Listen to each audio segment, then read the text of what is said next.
Hello everyone, today I am Rishabh Bhardwaj, Assistant Professor from the Mechanical Department, taking the lecture of Applied Thermodynamics. Today in this lecture, we will learn about the stagnation properties. Let's start with the stagnant properties. By the using of stagnation property, we will learn about the conservation of energy for control volumes. For that, we have taken a diffuser with constant volume, which is denoted by Cv.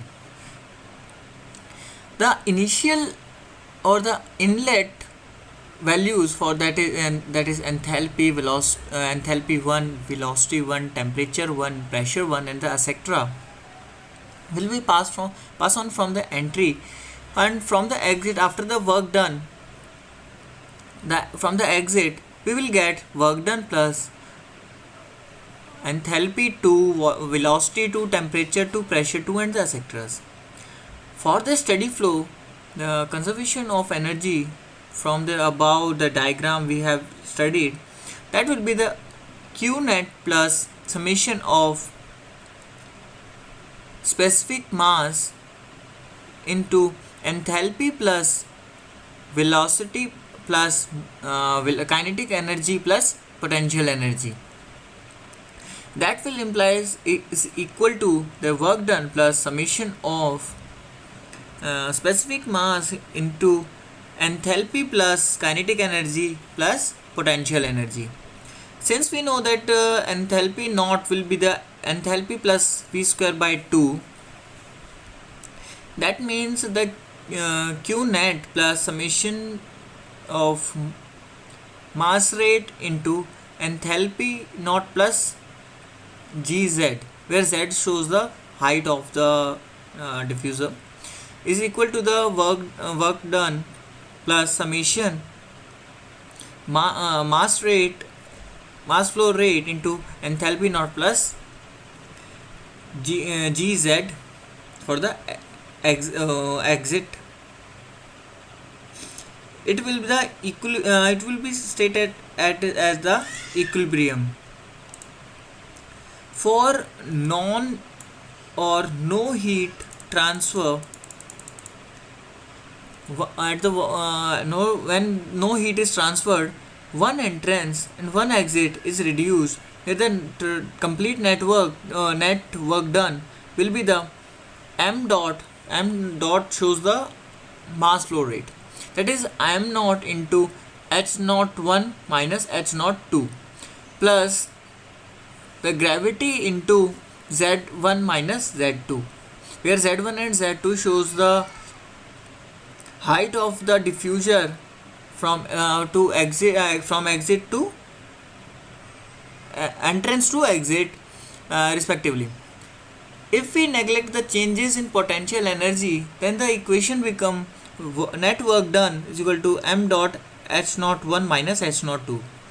And for the ideal gas with a constant specific heat, we can write the equation either as at like complete work done is equal to the mass flow rate into Cp into T naught 1 minus C naught 2. The conservation of energy for a nozzle, we can say we have to assume the steady flow and where no heat is transferred and no work done. At one entrance and one exit and neglect elevation changes, then the conservation of energy become and energy at entrance is equal to the energy at outlet.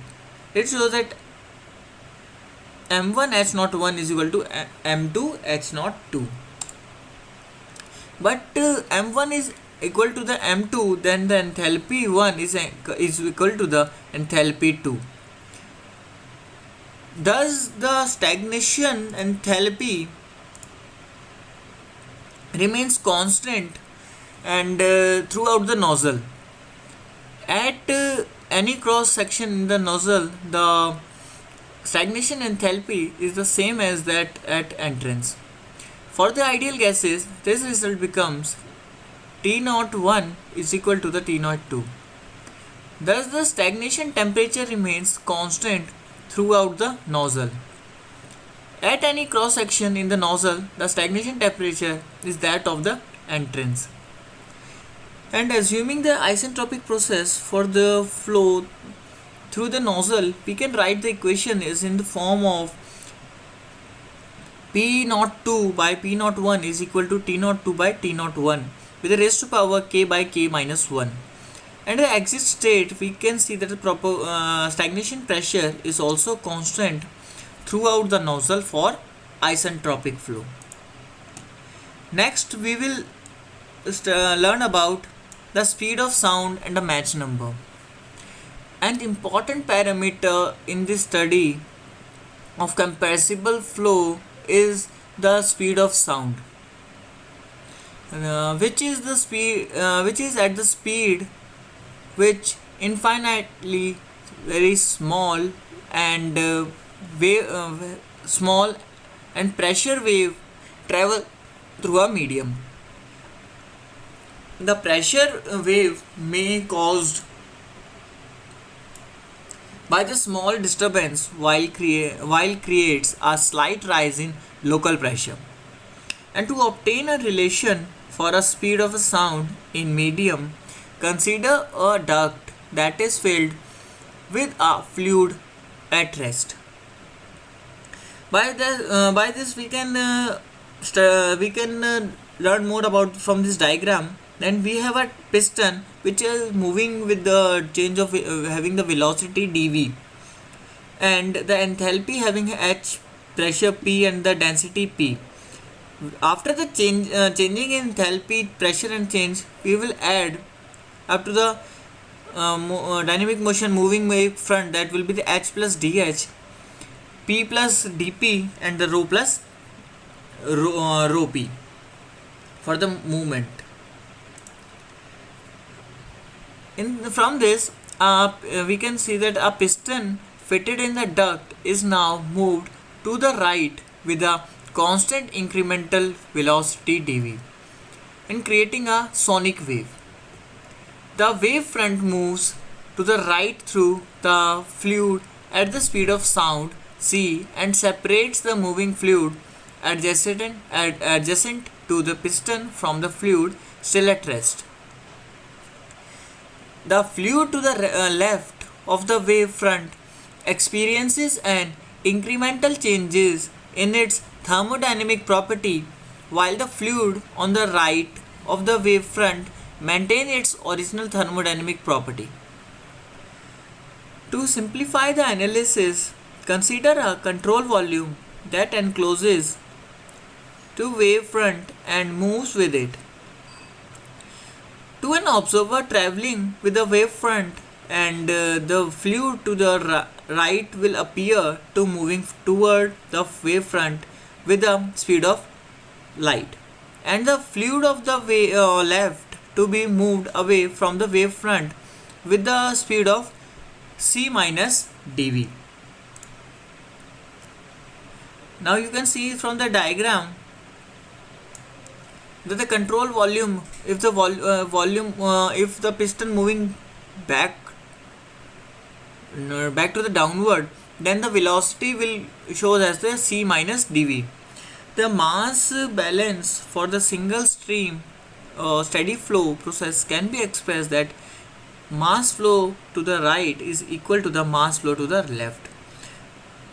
By this we can derive the equation and write down is as rho AC is equal to the rho plus dP into A C minus dV.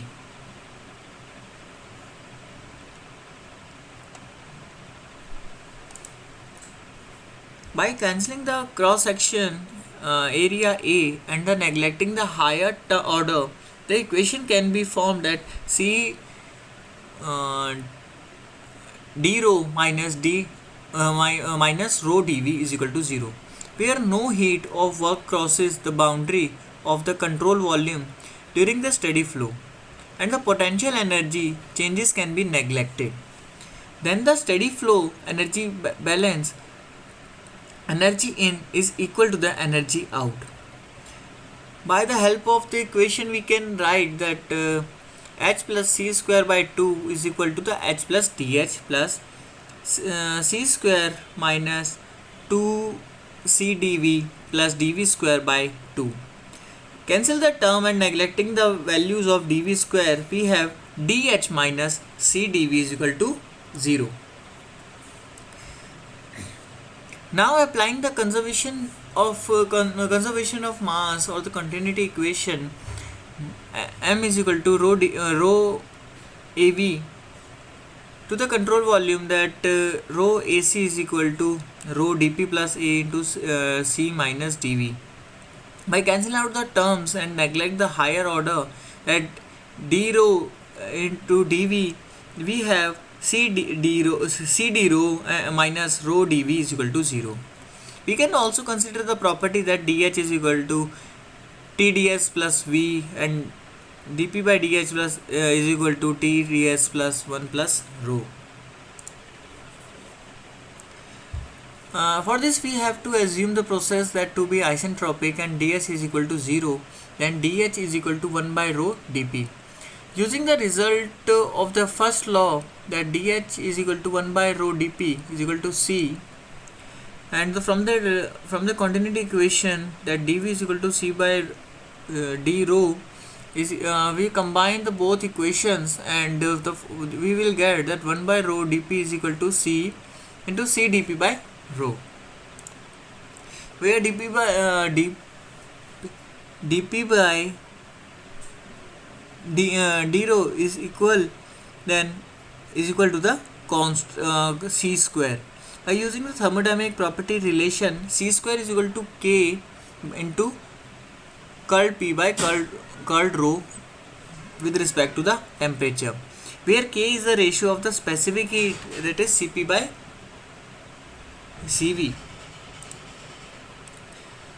From the ideal gas result, we have P is equal to rho RT.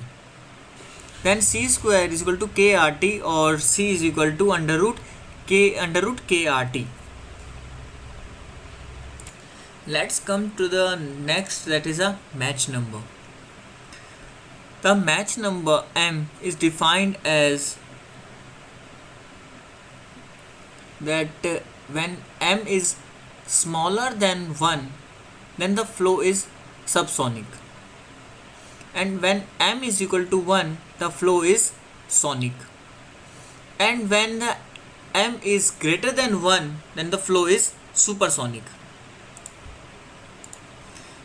Let's take an example of Mach number of air entering a diffuser. When the air enters a diffusion, as shown in the figure, with a velocity of 200 meter per second, then we have to determine the speed of sound and the Mach number at the diffuser inlet, where the air temperature is 30 degrees Celsius. Now that we have the solution, that air enters a diffuser with a high velocity, the speed of sound and the Mach number to be determined at the diffuser inlet, that first we have to take assumptions that air is specified, has a specified condition and behave as an ideal gas. Then by the property that the gas constant R is 0.287 kilojoule per kg Kelvin, and its specific heat is at 30 degrees 1.4. We know we can say that the speed of sound in a gas varies with temperature, and the temperature has been given, that is 30 degrees Celsius. Then the speed of sound in air at 30 degrees Celsius is taken by the formula, that is C is equal to under root KRT, where K is 1.4 and R is 0.287 kilojoule per kg Kelvin, and the temperature is 303 Kelvin in terms of Kelvin, and into the density, that is the 1000 by 1 kg per kilogram, that the values will become 349 meter per second. That will be the speed of sound.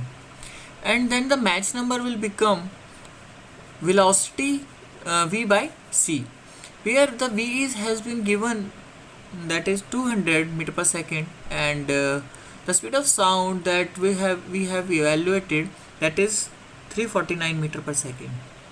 By dividing this 200 by 349, we will get the 0.573. That means the 0.53 is lower than the 1. Then we can say that if the Mach number is less than 1, then the flow at the diffuser inlet is subsonic. This is the subsonic flow. Then we have next one-dimensional dimensional isentropic flow. During the fluid flow through many devices such as nozzle, diffuser, turbine blade passages, flow quantities vary primarily in the flow direction only, and the flow can be approximately as one-dimensional isentropic flow with good accuracy. The effect of area changes on parameter that for that consider the isentropic steady flow equation of the ideal gas through the nozzle that has been given in the figure. That air is at mass flow is 3 kg per second, and the pressure is 1500 kilopascal, and the temperature is 1200 Kelvin, and the velocity is near about to 0. We have to evaluate at step 0, 1 and 2, where the velocity will raise to pressure will raise to 200 kilopascal. At the air flow steadily through a varying cross section area, the duct has a nozzle at the flow of 3 kg per second. The air enters the duct at low velocity at the pressure of 1500 kilopascal at the temperature of 1200 Kelvin. It expands in the duct to a pressure of 100 kilopascal. The duct is designed so that the flow process is isentropic. Now we have to determine the pressure and the temperature, velocity, flow area, speed of sound, and the Mach number at each point. Along the duct axis, this corresponds to the pressure drop of 200 kilopascal. Since the inlet velocity is low and the stagnation property equal the static property, then the temperature initial at temperature 0 and temperature 1, that is 1200 degree Kelvin, and the pressure P naught is equal to P1 at that will be the 1500 kilopascal. After the 200 kilopascal pressure drop, the T is equal to the T naught into the P by P naught with the raised to power K minus 1 by K. By putting this value, and we will get that 1151.9 Kelvin temperature. By the we have the for the velocity we have under root 2 Cp T, and T is a change of temperature. By putting this all the values in the equation, we will get the 310.77 meter per second, and for the density we will get 3.932. Next, by the speed of sound can be calculated by the under root KRT. By putting this value, we will get 680.33 meter per second. And for the Mach number, we have the velocity by speed of sound. That 310.77 meter per second by 680.33 will comes up to 4.457. Now we can see that the pressure drop is 200 kilopascal, and the increment in the pressure until we reach the 100 kilopascal. Then the values can be taken as the subsonic. And the summary for this we have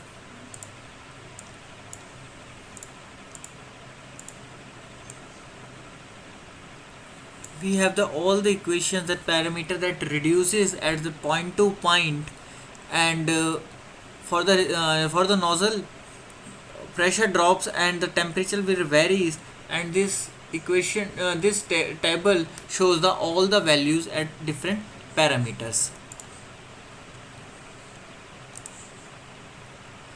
What to when we pass from the nozzle, that the flow area decreases with decreasing pressure down to the critical pressure value, where the match number is unity, and begins to increase the further reduction in pressure. The match number is unity at located of the smallest flow called the throat, and the velocity of the fluid keeps increasing after the passing through the throat, although the flow area increases rapidly in this region. This increase in velocity past the throat is due to the rapid increase in the fluid density. Throat is an area where we have the narrow passage and the converging and diverging phase having the both side.